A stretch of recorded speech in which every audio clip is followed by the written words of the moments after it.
पिस एग्रिमेन्टनि जिथु दफाफोर बियो 82% जाफुंबाय होनलाबायनाय खोनादोंमोन आं बेसेबां नंगौ नङा जेब्ला आखाइ होगोन अब्लासो बुजिगोन आं 82% बाथ' 18%ल'सै आंहा मावनांगौआ दिनैहाय 27 जानुवारि जे बिटिआर एग्रिमेन्ट जे 2020 मायथाइयाव जे जोंहा मोनसे सान्थि सुक्ति जानानै थांबाय थिग बेखौहाय दिनै फालिनो थाखाय साखाफारा थिग बेयावनो बिथां हाग्रामा महिलारि सारा खायसे खोथा बुंदों जे बिटिआर जि एग्रिमेन्टआव जे मावनो गोनां खामानिखौ लानानै बिथाङा बुंदों लोगोसे जे जेलाव थानाय एक्सनि बे बिथांमोननि सायाव बिथाङा गोथौयै बा गोबां इम्पर्टेन्ट खोथा बिथाङा नैबे खौरां बा ससियेल मिडियानि गेजेरजों फोरमायनाय जों नुनो मोनदों नोंथांमोना नैबे भिडिअनि गेजेरजों नायनानै लानो हागोन बिथाङा मा फोरमायदों आरो मा बुंनो थांगासिनो दं भिडिअखौ जोबजासिम नाय नङाब्ला जेबो नोंथांमोना हमदांनो हानाय नङा बुजिनो हानाय नङा भिडिअखौ जोबजासिम नाय बिनि सायाव जों फिन सावरायफिनगोन 27 জানুৱাৰী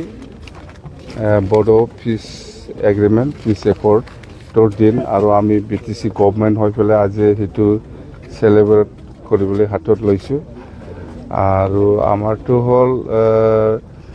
শান্তি চুক্তিৰ নামত government of India government of Assam আৰু চুক্তিকাৰী এপছু NDFB আৰু UBPৰ মাজত যিখিনি এগ্ৰিমেণ্ট হ'ল সেইখিনি এগ্ৰিমেণ্টৰ যিখিনি চুক্তিৰ দফাবিলাক আছে সেইটো ৰূপায়ণ কৰাটো চৰকাৰৰ দায়িত্ব এই হিচাপত মই আলোচনাত বহিম গভৰ্ণমেণ্ট অফ আছাম বা গভৰ্ণমেণ্ট অফ ইণ্ডিয়াৰ লগত যিখিনি NDFBৰ সমস্যা বা যিখিনি আপছুৱে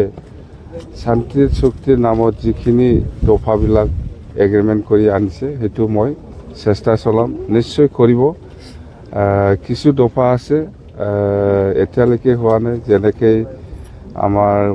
কাৰ্বি আংলং আৰু ডিমা হাছাওৰ বড়োসকলক ST হিলছ বনোৱা সেইটোতো মেইন আমাৰ ডিমাণ্ড এইটো BTC চুক্তিটো আছে আৰু বড়ো পিছ এগ্ৰিমেণ্ট ইয়াতেও আছে তো সেইটো কেতিয়া হ'ব আমি আজিৰ দিনত ক'ব নোৱাৰোঁ মুঠতে আমি চেষ্টা কৰিম সেইবিলাক দফা ইমপ্লিমেণ্ট কৰিবৰ কাৰণে আৰু বাকী যেনেবা NDFBৰ কেছৰ কথা বা জেলৰ পৰা ওলোৱাৰ কথা আৰু আপছুৰ কিছুমান ডেভেলপমেণ্টেল পেকেজৰ বহুত কথা আছে সেইখিনি মই চৰকাৰৰ লগত আলোচনা কৰি ইমপ্লিমেণ্ট কৰিবৰ কাৰণে মই চেষ্টা চলাম বাছ মানে आं मा बुंनो जायखिजाया ओरैनोथ' मोनसे समाव आं खोनादोंमोन बिटिआर माने पिस एग्रिमेन्टनि जिथु दफाफोर बियो 82% जाफुंबाय होनलाबायनाय खोनादोंमोन आं बेसेबां नंगौ नङा जेब्ला आखाइ होगोन अब्लासो बुजिगोन आं 82% बाथ' 18%ल'सै आंहा मावनांगौआ दा खोथाया बेसो जेखिजायानो जाया जेसेबां पार्सेन्ट दं मावनांगौ जिखिनि बाखि दं बेखौ आङो सरकारजों रायज्लायनानै सुफुंनो थाखाय आं नाजागोन खिन्थु आं खोनानाया बिथांमोननि मानसिफ्रा जेनेबा सोरबा NDFBनिबो सोरबा UPPLनिबो सोरबा एबसुनिबो लिडारफोरखौ आं बुंलाबायनायखौ खोनादों बेसेबां नंगौ नङा खिन्थु 82% जाफुंजोबखाबाय होनना बुंदों दा 18% दंबावो बेखौ नायनोसै आङो बेखौनोथ' होनदां बारग' NDFB माने NDFBफोरनि माखासे केस आरो रिहेबिलिटेसन आरो जेलनिफ्राय सख'नांगौ बेनि सायाव जों जिहेतु सरकार बानायदों सरकारा दायित्व दं जों सेस्था खालामगोन जों रायज्लायगोन दाथ' सिगनेटरि हिसाबै जेनेबा जोंना MP इउजि गोरा बिथाङा दंफैयो इउजि ब्रह्म बिथाङा दंफैयो लरेन्स इस्लारि दंफैयो रोनगोरा बिथां MPआबो दंफैयो आरोबाव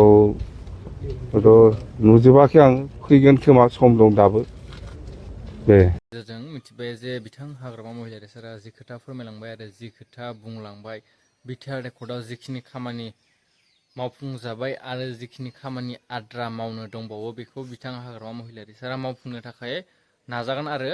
बिथांनि जि खोथा बुंनाय बायसाब्ला बिटिआरनि जिखिनि खामानि आद्रा दंबावो बेखौ मावगोन होनना बिथाङा फोरमायनाय जों खौरां बा ससियेल मिडियानि गेजेरजों मोननाय जादों आरो बेराफारसेथिं बिथां